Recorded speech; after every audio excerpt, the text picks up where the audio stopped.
उन्होंने सोचा कि गोरा तो चला गया है, अब हम गोरे हैं और इस्लाम के नाम पे मुल्ला को साथ मिला के वो हालत की है इस मुल्क की, वो हालत की है कि आज हमें कोई भीख भी नहीं देता। कि इंडिया एक वो तीसरा बड़ा मुल्क बन रहा है ना, जो मामलात अपने और ज्यादा मजबूत करना चाह रहा है। छुट्टियां बाहर रखनी और ओवरसीज पाकिस्तानीज को कहना पाकिस्तान आ जाओ और लोगों को कहना जिहाद करो, इंग्लिश ना पढ़ो। यंगस्टर्स को हम आईटी की तालीम पे ज़्यादा लगाएं।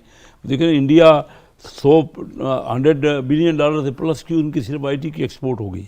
हमारी टोटल एक्सपोर्ट 35 बिलियन भी नहीं है, वो टोटल एक्सपोर्ट 750 बिलियन कर चुके हैं। इंडिया ने खास तौर पे वहां पे चाइना और अमेरिका के बाद वो तीसरा मुल्क है, इजराइल तो खैर है ही, जिसने अपना असर रसूख बढ़ाना शुरू किया है।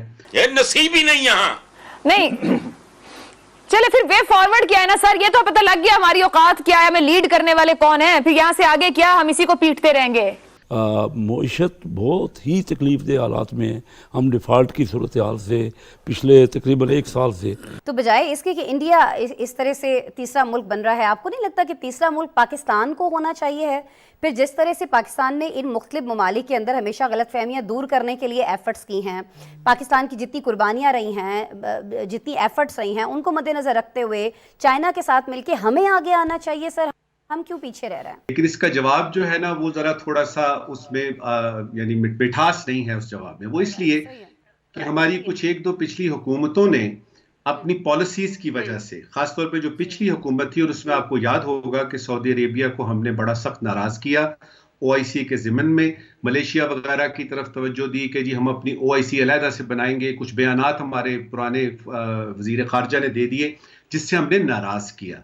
इसके बाद ये है कि जो सऊदी अरेबिया और यूएई जैसे मुल्क हैं, कतर है, कुवैत है, ये लोग ये समझते हैं जब भी पाकिस्तान से कोई आएगा वो पैसे मांगेगा, उसको पैसे चाहिए।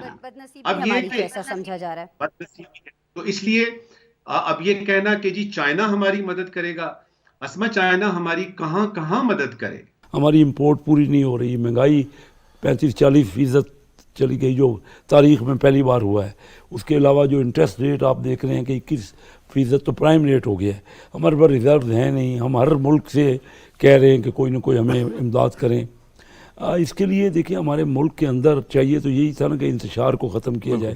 अभी तक वो हम उसमें कामयाब नहीं हुए और पता नहीं क्या वजह है। ये जो सोशल आज भी बात हुई है, जो हालांकि इन कैमरा इजलास है, लेकिन मैं मेन उसकी हेडिंग की बात कर सकता हूँ। एक्सक्यूज मी, सोशल मीडिया ने जो नुकसान पहुँचाया ना, उस पर भी सोच रहा है कि दुनिया के कई ममालिक उसका तदारक कर रहे हैं। जाली खबरें पगड़ियां उछाली जा रही हैं, ये किसी के लिए भी बेहतर नहीं है, किसी भी सियासी जमात के लिए उससे बहुत ज़्यादा नुकसान पहुंचा है। और सोशल मीडिया पे ही ज़्यादा जोर है हमारी पीटीआई हुकूमत का, उसमें कोई ऑथेंटिसिटी नहीं है और लोग हमारे जो बच्चे हैं, यंगस्टर्स हैं, उसकी तरफ माइल हो। तो जैसे आपने पूछा तो ये एक बहुत कंसर्टेड एफर्ट की ज़रूरत है, कोई इतना आसान काम नहीं है। हम सबको मिल के, हम इस वक्त काफ़ी हमारा जो है ना जो मामलात तकलीफ दे हो गए, हमारे यंगस्टर्स को हम आईटी की तालीम पे ज़्यादा लगाएं। देखिए इंडिया 100 बिलियन डॉलर से प्लस की उनकी सिर्फ आईटी की एक्सपोर्ट हो गई। हमारी टोटल एक्सपोर्ट 35 बिलियन भी नहीं है, वो टोटल एक्सपोर्ट 750 बिलियन कर चुके हैं। हमारी तवज्जो ज़्यादा हम प्रोडक्टिव चीज़ों की तरफ दें बजाय कि हम ये इंतशार की तरफ। और ये जो इलेक्शन है ना, लेकिन अगर हर सूबे में अलग अलग इलेक्शन होंगे तो दूसरी हुकूमत का उस पर असर पड़ेगा और फिर वो कहेंगे कि फेयर इलेक्शन नहीं हुआ, कोई मानेगा नहीं। तो इस सब को मिल के एक ज़रूरत है कि कोई ना कोई किसी नतीजे पहुँचा जाए। हम तो अपोजिशन में थे जब हम कहते थे चार्टर ऑफ इकानमी, आपको याद होगा अच्छी तरह। अब ये अपोजिशन में है तो तब हम हुकूमत की तरफ से कह रहे हैं कि आइए बैठिए, कोई ना कोई मामले को हल करें। ये ज़रूरी है, कौम को एटलीस्ट ये समझना पड़ेगा कि हमारा मुल्क बहुत ही नीचे चला गया है। इकनॉमी जो हमारी है, हम सोच रहे थे कि पहले 20 कंट्रीज़ में, फर्स्ट 20 कंट्री में, D20 में हम आ जाएंगे, लेकिन अभी तो हमारी इकानमी 56 और 57 दर्जे पे चली गई है मुल्कों में। पंजाबी एलीट का प्रॉब्लम है इस मुल्क में, हमने इस मुल्क को तबाह कर दिया है। पंजाबी जज देख लें, पंजाबी जर्नैल देख लें, पंजाबी इंटेलेक्चुअल देख लें, पंजाबी मीडिया पर्सन देख लें, पंजाबी ब्यूरोक्रेट्स देख लें और पंजाबी सियासतदान देख लें। दूसरे सूबों के, छोटे सूबों के लोगों को इंसान नहीं समझते, उनके हकूक़ को अपने बराबर नहीं समझते। आबादी हालांकि हमारी 5वीं है दुनिया में, तो हमें इन सब मामलात को न सुलझाना है। ये अच्छी आज की जो डेवलपमेंट है, और मैं समझता हूँ हमारी ये जो अदलिया के मामलात हैं उसमें भी ज़रूरत है कि कोई ना कोई नतीजे पे पहुँचे हम। जब तमाम इदारे अपने अपने डोमेन में रहेंगे ना, उसकी ज़रूरत तो है। अभी हमें काफ़ी कुछ करना है, हमने काफ़ी कंसर्टेड एफर्ट करना है बेहतरी हासिल करने के लिए। ठीक है, इंडिया ने खास तौर पे वहां पे चाइना और अमेरिका के बाद वो तीसरा मुल्क है, इजराइल तो खैर है ही, जिसने अपना असर रसूख बढ़ाना शुरू किया है। अब यह कि जब तक तेल मौजूद है मशरक वुस्ता में, तब तक तो उस पर रहेगी, यानी तवज्जो मरकूज रहेगी। और इसका जो अरब ममालिक हैं, खास तौर पे जो जीसीसी के हैं, उनको इसका इदराक है।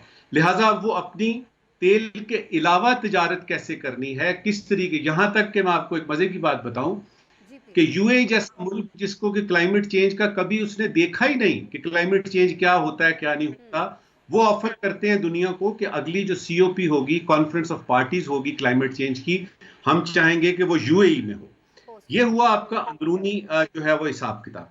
मेरे नजदीक एक पाकिस्तानी सिफारतकार या एक पाकिस्तानी की हैसियत से हमने ये देखना है कि इन असरात का पाकिस्तान पे क्या असर पड़ता है। मिसाल के तौर पे जो सबसे बड़ा बात कहना चाह रही थी, खास तौर पर तब कथा कलामी की नहीं मैंने उस वक्त, आपने फरमाया कि इंडिया एक वो तीसरा बड़ा मुल्क बन रहा है ना, जो मामलात अपने और ज़्यादा मजबूत करना चाह रहा है। जहाँ चाइना पहुँच रहा है वहाँ चाइना के ज़रिए हम नहीं पहुँच सकते हैं। हमारी चाइना से जो दोस्ती, वो तो एक मिसाली दोस्ती है ना, उसकी तो मिसाल दी जाती है। तो बजाय इसके कि इंडिया इस तरह से तीसरा मुल्क बन रहा है, आपको नहीं लगता कि तीसरा मुल्क पाकिस्तान को होना चाहिए है? फिर जिस तरह से पाकिस्तान ने इन मुख्तलिफ ममालिक के अंदर हमेशा गलतफहमियाँ दूर करने के लिए एफ़र्ट्स की हैं, पाकिस्तान की जितनी कुर्बानियाँ रही हैं, जितनी एफ़र्ट्स रही हैं, उनको मद्देनज़र रखते हुए चाइना के साथ मिलकर हमें आगे आना चाहिए। सर, हम क्यों पीछे रह रहे हैं? पिछले दिनों कॉन्फ्रेंस होती है चाइना में, एक क्लाइमेट, ये सस्टेनेबल डेवलपमेंट की, उसमें पाकिस्तान को इनवाइट ही नहीं किया जाता, उसमें इंडिया मौजूद था। तो हमने थोड़ा सा अपनी ग्राउंड रियलिटीज को देखना है। अब इसमें पाकिस्तान का जो ताल्लुक है जीसीसी कंट्री से, मशरक वुस्ता की जो मुसलमान यानी ममालिक हैं उनके साथ, उसमें हमें ये देखना पड़ेगा कि उनकी अपनी खारजा पॉलिसियों में बड़ी बड़ी तब्दीलियां आ रही हैं। पाकिस्तान एक दो एरियाज हैं जिसमें के अगर काम करे तो ये जो बड़े बड़े ममालिक हैं यानी मशरक वुस्ता के, ये पाकिस्तान की तरफ दोबारा आ सकते हैं। उसमें नंबर 1 पे है सर, वो हम तो देख रहे हैं कि बिलावल भुट्टो जरदारी, हमारे वजीर खारिजा, बहुत ज़्यादा मुतहर्रिक हैं, मुख्तलिफ ममालिक के दौरे कर रहे हैं। इनफैक्ट उन ममालिक में भी पहुँच रहे हैं जहाँ आज से पहले पाकिस्तान की तारीख में हमारे कोई वजीर खारिजा नहीं पहुँचे हैं, उन ममालिक के भी वो दौरे कर रहे हैं। और आप क्या समझते हैं कि किन जगहों पर हमें ज़्यादा तवज्जो देने की ज़रूरत है, जहाँ कुछ ना कुछ मिसिंग है हमारी जानिब से? देखिए, सबसे पहले अगर आप फॉरेन पॉलिसी की बात करते हैं ना, तो जो पिछली हुकूमत में अमेरिका के साथ ताल्लुकात का सत्यानाश मार दिया था हमने, सबसे पहले आपने उसको ठीक करना है। प्रैक्टिकल लेवल पे झूठ नहीं बोलना, सच की बुनियाद पे बात करनी है। आपने अमेरिका के साथ ताल्लुकात जो हैं वो जज्बाती तौर पे नहीं रखने, वो आपने प्रैक्टिकली, जो फॉरेन पॉलिसी में होता है कि आप अपने नेशनल इंटरेस्ट को देखते हैं। दूसरा ये कि चाइना को आप फॉर ग्रांटेड ना लें। चाइना आपका सबसे बेहतरीन दोस्त रहा है ओवर द डेकेड्स, लेकिन ये इसका ये मतलब नहीं है कि आप उसको लाइटली लें। और उसमें सबसे पहले ये कि उनके जो चीनी इधर मौजूद हैं, यानी चीनी बाशिंदे जो पाकिस्तान में मौजूद हैं, उनकी हिफाजत तो कम से कम हम कर सकते हैं ना। और इसके साथ सीपैक के बारे में जितने प्रोजेक्ट्स में जो जो हमारी जिम्मेदारियां हमने कबूल की हुई हैं, इकोनॉमिक जोन से लेके और वो रेलवे लाइनों की पटरियां बिछाने तक, उसमें हमने अपना काम करना है। बदकिस्मती की आपने बात की वो ये है कि पाकिस्तान में जो हुकूमत, यानी इस वक्त के जो हालात हैं इकोनॉमिक, आपके माशी और सियासी, सबसे पहले इनको ठीक करना है।